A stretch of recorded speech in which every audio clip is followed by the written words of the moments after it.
India market invest মাইন্ডসেটে আপনাদের স্বাগত। যারা চ্যানেলে নতুন এসেছেন তাদেরকে বলবো প্লিজ চ্যানেলটাকে সাবস্ক্রাইব করবেন, একটা লাইক করবেন, বেল আইকনটা প্রেস করবেন। 2024 এর বাজেট কিন্তু চলে এসছে দোরগোড়ায়। তো আমরা বিভিন্ন সেক্টরের মধ্যে কিন্তু প্রি বাজেট র্যালি যেটা সেটা কিন্তু দেখতে পাচ্ছি, যেমন রেলওয়ে সেক্টর বলুন কি রিনিউয়েবল সেক্টর বলুন। তো আরেকটা সেক্টরে কিন্তু এখনও কিন্তু সেরকম র্যালি কিন্তু এখনও পর্যন্ত দেখা যায়নি, প্রি বাজেট র্যালির কথা বলছি, ঠিক আছে। তো সেই সেক্টর নিয়ে কিন্তু কিছু নিউজ পাওয়া যাচ্ছে, হয়তো এই বাজেটে কিন্তু সেটা আসতে পারে। দেখুন, প্রথমেই বলে রাখি, এটা হচ্ছে ইন্টারিম বাজেট, অর্থাৎ এই বাজেটটা কিন্তু ফাইনাল বাজেট নয়। লোকসভার ইলেকশন হবে এবং ইলেকশন হওয়ার পরে কিন্তু আবার নতুন করে বাজেট হচ্ছে পেশ হবে। তো যদি প্রেজেন্ট গভর্নমেন্ট থাকে তাহলে এই বাজেটটাকেই প্রায় ফলো করা হয়। তো মার্কেট এক্সপেক্ট করছে যে কি যেই গভর্নমেন্ট প্রেজেন্ট রয়েছে সেই গভর্নমেন্টে কিন্তু ইলেকশনে ইলেক্টেড হয়ে আসবে। তো সেই জায়গায় দাঁড়িয়ে কিন্তু সেইভাবেই কিন্তু মার্কেট রিয়্যাক্ট করছে। তো চলুন আমরা বাজেট রিলেটেড যেই সেক্টর নিয়ে আলোচনা করতে চলেছি সেই সেক্টরে কী কী নিউজ আসছে সেগুলো নিয়েও আমরা একটু আলোচনা করি। চলুন যাওয়া যাক। যে নিউজটা পাওয়া যাচ্ছে এবার 2024-এর বাজেটে সেটা কিন্তু ডিফেন্স সেক্টরকে নিয়ে, অর্থাৎ ডিফেন্স স্টকগুলোকে নিয়ে। দেখুন, এই যে নেক্সট উইক আসতে চলেছে, নেক্সট উইকের কিন্তু বৃহস্পতিবার হচ্ছে বাজেটের দিন, 1 ফেব্রুয়ারি।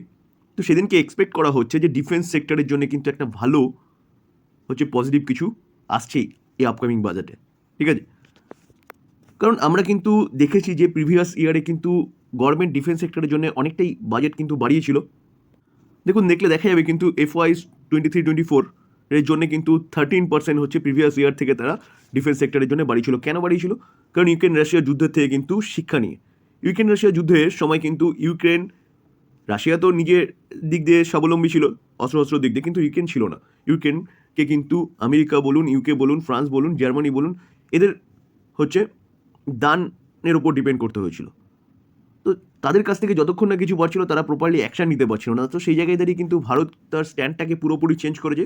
ভারত কিন্তু আগে কী ছিল, অস্ত্র দিক দিয়ে ইম্পোর্টেড দেশ ছিল। এখন কিন্তু গভর্নমেন্ট কিন্তু ডিসিশন পুরো চেঞ্জ করেছে। কারণ দেখুন, আমাদের মেন প্রতিদ্বন্দ্বী হচ্ছে এখন কিন্তু পাকিস্তান না, এখন হচ্ছে চায়না।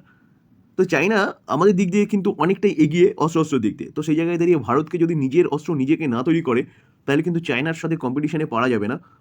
কারণ যখন যদি কোনোদিনও যুদ্ধ লাগে তাহলে কিন্তু ভারতকে কী করতে হবে, ভারতকে হচ্ছে ওই বিদেশে, অর্থাৎ রাশিয়া বলুন, ফ্রান্স বলুন, আমেরিকা বলুন, এদের ওপর হচ্ছে ডিপেন্ডেবল হয়ে থাকতে হবে। কখন তারা অস্ত্র পাঠাবে তারপরে গিয়ে আমরা তাদের সাথে যুদ্ধ করব।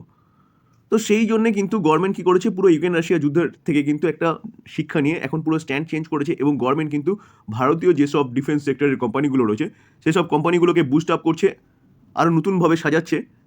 কারণ নতুন নতুন অস্ত্র তৈরি করার জন্য বিদেশি বিভিন্ন কোম্পানির সাথে টাই আপ করছে। তো সেই জন্য কিন্তু ডিফেন্স সেক্টরের হচ্ছে যে বাজেট, সেই বাজেট কিন্তু আগের বারে 13% বাড়িয়েছিল, এবারও কিন্তু এক্সপেক্ট করা হচ্ছে অনেকটাই বাড়াবে।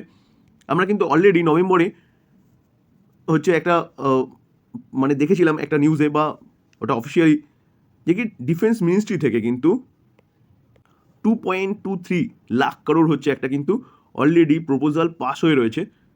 তো সেই পাশের খবর কিন্তু আমরা এই বাজেটে কিন্তু পেতে পারি, যেখানে কিন্তু প্রায় প্রতি কটা সেক্টরের কিন্তু ডিফেন্স সেক্টরে যতগুলো সেক্টর রয়েছে ডিফেন্সের, তো সেই সেক্টরের কিন্তু সবকটা হচ্ছে কি এয়ারফোর্স বলুন, কি নেভি বলুন, কি হচ্ছে মিলিটারি বলুন, সবার জন্য কিছু না কিছু কিন্তু হচ্ছে অ্যালোকেশন ছিল।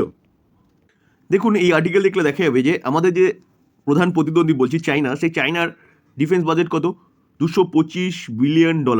আর ভারতের ডিফেন্স বাজেট কত, অনলি ফর $72.6 বিলিয়ন।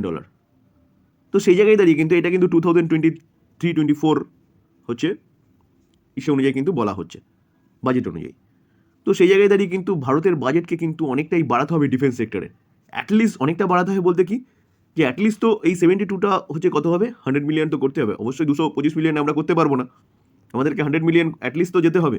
তো সেই জায়গায় দাঁড়িয়ে কিন্তু ভালো একটা বাজেট কিন্তু মার্কেট এক্সপেক্ট করছে যে এই বাজেটে কিন্তু আসতে পারে হচ্ছে নির্মলা সীতারামন, ফাইন্যান্স মিনিস্টার, তার ঝুড়ি থেকে।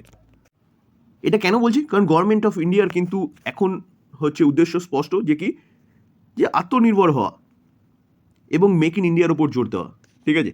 তার পাশাপাশি কিন্তু গভর্নমেন্ট চাইছে যে কি ভারতকে হচ্ছে এক্সপোর্টের একটা হাব করতে ডিফেন্স সেক্টরে, ঠিক আছে। ইন্ডিয়া হচ্ছে এক্সপোর্টের একটা হাব তৈরি হবে ইন দ্য লং টার্মে, অর্থাৎ ভবিষ্যতে। যেটা কিন্তু এখন কাজ চলছে এবং আমাদের ভারত সরকার বা ভারত কিন্তু এক্সপোর্ট কিন্তু ডিফেন্স সেক্টরে কিন্তু বাড়ছে। এই জন্যে কিন্তু কি বলছে যে I believe investment would continue on the defence side as well as with increase capex হচ্ছে স্পেন্ডিং, অর্থাৎ ঠিক আছে FY25-এ। এটা কার কাছ থেকে পাচ্ছি? এটা পাচ্ছি কিন্তু সেট বলছে কি স্নেহা পোদ্দার। তিনি হচ্ছে মতিলাল ওসওয়ালের হচ্ছে একটা ব্রোকিং হাউস, সেই ব্রোকিং হাউসের কিন্তু একটা রিসার্চ পার্সন। দেখুন ডিফেন্স মিনিস্টার কি রাজনাথ সিং, তার কাছ থেকেও কিন্তু সেরকমই একটা ইঙ্গিত পাওয়া গেছে। দেখুন আত্মনির্ভরের কথা তিনিও বলছেন যে ডিফেন্স সেক্টরে আত্মনির্ভর হওয়ার জন্য। তো সেই জায়গায় দাঁড়িয়ে কিন্তু এখনও কিন্তু কিছুই ডিফেন্স সেক্টরের তৈরি হয়নি। তো সেটা তৈরি করতে গেলে বা আত্মনির্ভর হতে গেলে কিন্তু ডিফেন্স সেক্টরের বাজেট আরও বাড়াতে হবে এবং কোম্পানিগুলোর হাতে কিন্তু আরও অর্ডার দিতে হবে বা কিন্তু কোম্পানিগুলোকে সেরকম সক্ষম তৈরি করতে হবে। দেখুন এই আর্টিকেল দেখলে দেখা যাচ্ছে FY23-24-এ 75% ইনক্রিজ হয়েছে buying defence equipment direct to our own industries. ঠিক আছে, মানে আমাদের দেশীয় ইন্ডাস্ট্রিজ থেকে অর্থাৎ দেশীয় কোম্পানিগুলো থেকে কিন্তু 75% যে বাইং সেটা কিন্তু ইনক্রিজ হয়েছে। যেটা একটু আগে বলছিলাম যে ডিফেন্স মিনিস্ট্রি থেকে কিন্তু অ্যাপ্রুভ হয়ে গেছে 156% কম্বাইন্ড হেলিকপ্টার, তার পাশাপাশি কিন্তু 97 হচ্ছে তেজাস এয়ারক্রাফট। তো সেই জায়গায় দাঁড়িয়ে কিন্তু আমরা এই জায়গায় কিন্তু HAL যে কোম্পানি রয়েছে হিন্দুস্তান অ্যারোনটিক লিমিটেড, এই কোম্পানিটা কিন্তু আমাদের রাডারে রাখতে পারি, কারণ যদি বাজেটে সেরকম কিছু পাওয়া যায় তাহলে কিন্তু কোম্পানিগুলো রকেটের মতন ছুটবে। তার পাশাপাশি আমরা এটাও দেখেছিলাম 84 সুকুই 30 MKI ফাইটার জেট, সেটা কি করছে, সেটা কিন্তু হচ্ছে আপগ্রেডেশনের কাজ করছে। কে করছে? HAL করছে।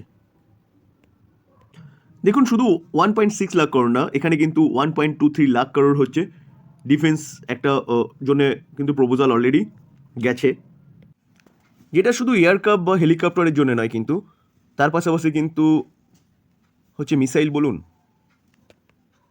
ট্যাঙ্ক বলুন, নেভির জন্যে বলুন, ড্রোন সেক্টরে বলুন, ড্রোনের জন্য বলুন, সব সেগমেন্টে কিন্তু ব্যাপক একটা অর্ডার কিন্তু আপকামিং আসতে চলেছে, যেটা কিন্তু এই বাজেটে কিন্তু আমরা দেখতে পারবো। তো সেই জায়গায় দাঁড়িয়ে স্যার এই বাজেটকে কেন্দ্র করে কিন্তু ডিফেন্স সেক্টরের এখনও র্যালি কিন্তু খুব একটা বিশাল দেখা যায়নি। তো এই কোম্পানিগুলো কিন্তু আমরা আমাদের রাডারে রাখতে পারি, যেমন Hindustan aeronautic limited, Bharat dynamic বলুন, এই কোম্পানিটাও কিন্তু রাডারে রাখতে পারেন। মোটামুটি এক্সপেক্ট করা হচ্ছে কিন্তু ডিফেন্স বাজেট কিন্তু একটা ভালো আসতে পারে 1 ফেব্রুয়ারিতে, যেটা আমরা কিন্তু বৃহস্পতিবারে জানতে পারবো।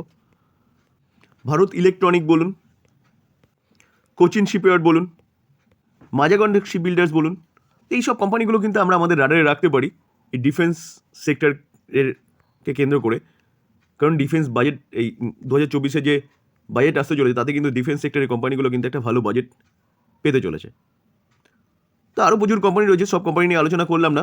আপনার ডিফেন্স সেক্টরের প্রতি কটা কোম্পানি কিন্তু আপনাদের রাডারে রাখতে পারেন, কারণ প্রতি কটা কোম্পানি কিন্তু কম বেশি অর্ডার কিন্তু পেতে চলেছে, সেটা কিন্তু আমরা এই বাজেটে কিন্তু আমরা দেখতে পারবো তার ঝলক।